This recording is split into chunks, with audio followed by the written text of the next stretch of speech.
और हमारा लक्ष्य है लद्दाख और फिर हिमालय भर के पर्यावरण की, संस्कृति की, भूमि की संरक्षण व सुरक्षा की। तो आजकल के पर्यावरण को जिस तरह से हानि पहुंच रही है और हमें भी हानि पहुंच रही है, जिस तरह से बाढ़ आ रहे हैं, कहीं अकाल पड़ रहा है, कहीं ग्लेशियर्स हमारे पिघलते जा रहे हैं, तो ऐसे में हर तरह के प्रावधान, हर औजार के साथ हमें हिमालय की संरक्षण करने की जरूरत है। और हिमालय में भी जो उच्च हिमालय हैं लद्दाख की तरह, जहां पर सारे ग्लेशियर्स हैं उनकी, तो लद्दाख में संविधान का जो अनुच्छेद 144 में 6वां शेड्यूल है, 6 शेड्यूल, वो ऐसी संरक्षण देती है। स्थानीय जनजातीय जो जनता है उन्हें अपने इलाके का प्रबंधन खुद करने के, मगर उसकी जो आश्वासन सरकार से मिली है उस पर अमल नहीं हुआ है। 2019 और 20 में सारे चुनाव घोषणा पत्रों में यही थे पहले बिंदुओं में, मगर फिर उसके बाद उस पर बात नहीं हुई और जो बातचीत हो रही थी सरकार और लद्दाख के नेताओं में वो भी रुक गया है। तो हम सरकार से मांग कर रहे हैं, याद दिला रहे हैं उनका वचन, और ये बातचीत दोबारा चले।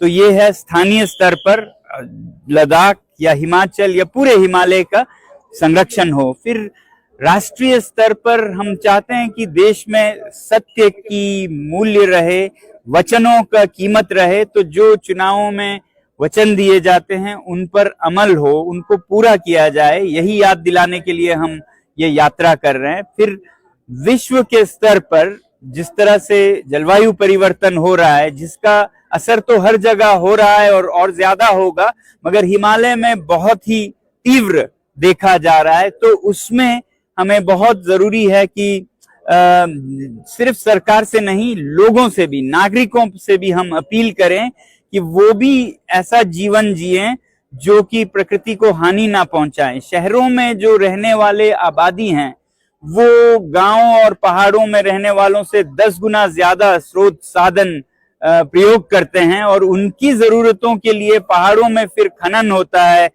चाहे वो लिथियम का हो या गोल्ड सिल्वर जिसका भी हो, या फिर उनके लिए जो बिजली की जरूरत है वो हिमाचल में जल परियोजनाएं बन के आती हैं, हाइड्रो प्रोजेक्ट्स। लद्दाख में वो चरागों पर सोलर पावर प्रोजेक्ट्स बन के आते हैं। तो यहाँ के लोग कहीं डूबते हैं तो कहीं विस्थापित होते हैं। तो ऐसे चीजों से रोकने के लिए सिर्फ सरकार ही नहीं, शहरों में रहने वाले लोगों को भी ऐसी जीवन जीनी चाहिए कि वो अपने जो प्रयोग हैं वो कम करें, आदि करें बिजली का या अन्य उत्पादों का। तो हमारे पहाड़, हमारी जीवन, हमारी संस्कृति भी बच पाए। तो ये हमारे मुख्य 2 हैं, संरक्षण हिमालय का, लद्दाख का, और फिर विश्व के स्तर पर लोगों से अपील। और लद्दाख में लोकतंत्र की बहाली, क्योंकि जब से यूटी बना है लद्दाख में कोई लोकतांत्रिक मंच नहीं है, ना एमएलएज हैं, ना लेजिस्लेटिव असेंबली है। तो ऐसे में अफसर निर्णय करते हैं कि लद्दाख की क्या विकास हो, और ये अफसर जो हैं वो 2-3 साल के लिए आते हैं, तो इतना तो उन्हें समझने में लग जाता है।